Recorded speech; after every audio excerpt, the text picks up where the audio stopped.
maelekezo ya serikali. Katika kuimarisha mapambano dhidi ya bidhaa bandia nchini, napenda kutoa maelekezo mahususi kwa tume kama ifuatavyo.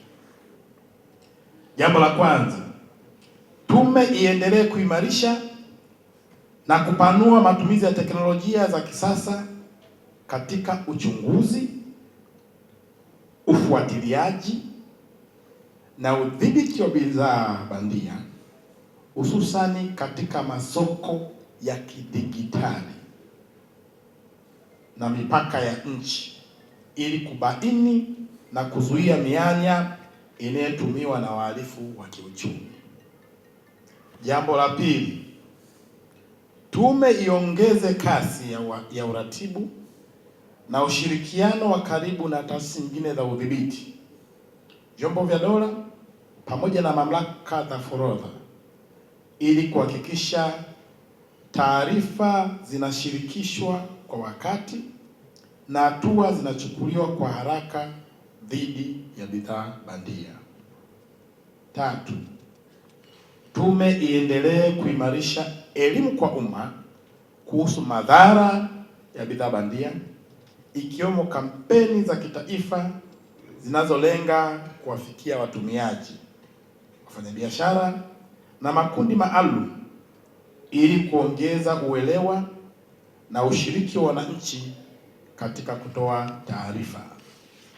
Jambo la nne, tume iendelee kujenga ushirikiano wa moja kwa moja na wamiliki wa alama za biashara na sekta binafsi, ili kuboresha mifumo ya utambuzi wa bidhaa halisi na bandia, pamoja na kurahisisha utoaji wa taarifa na ushahidi wa kitaalamu wakati wa uchunguzi.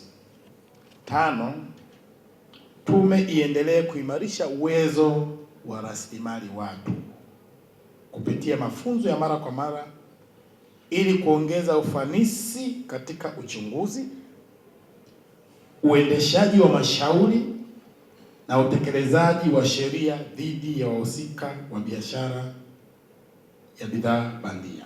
Bidhaa bandia sio tu kwamba zinapunguza mapato ya serikali na kuathiri uwekezaji halali, bali pia zinahatarisha maisha ya wananchi. Pombe bandia inaweza kusababisha madhara makubwa ya kiafya na hata vifo, na vilainishi bandia vinaharibu mitambo, magari na vifaa vya uzalishaji, na sigara bandia huongeza hatari kwa afya za watumiaji, huku zikikwepa viwango vya ubora na usalama vinavyotakiwa. Mheshimiwa mgeni rasmi, sisi Baraza la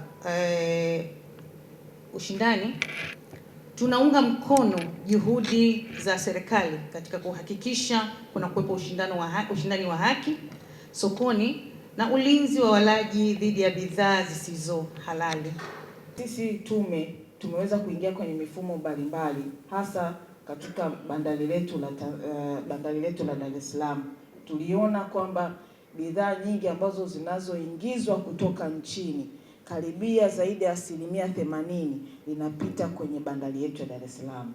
Kwa hiyo tumeweza kuweka wakaguzi katika bandari yetu na zile bandari kavu, lakini pia tumeingia kwenye mfumo unaitwa wa TANOGA, ambao mfumo ule unatusaidia kupata access ya kujua bidhaa gani zinazoletwa nchini ambazo zinaweza zikaleta madhara fulani, na sisi kama tume kwenda kuzikamata kabla hazijaingia sokoni.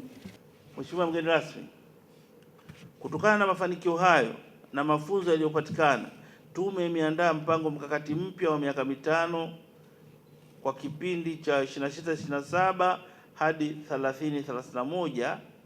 Mpango huu umejengwa katika misingi ya kuongeza ufanisi wa taasisi, matumizi ya teknolojia za kidijitali, usimamizi wa kisasa wa masoko, kuimarisha ulinzi kwa watumiaji na kuongeza uwezo wa taifa katika kudhibiti bidhaa bandia.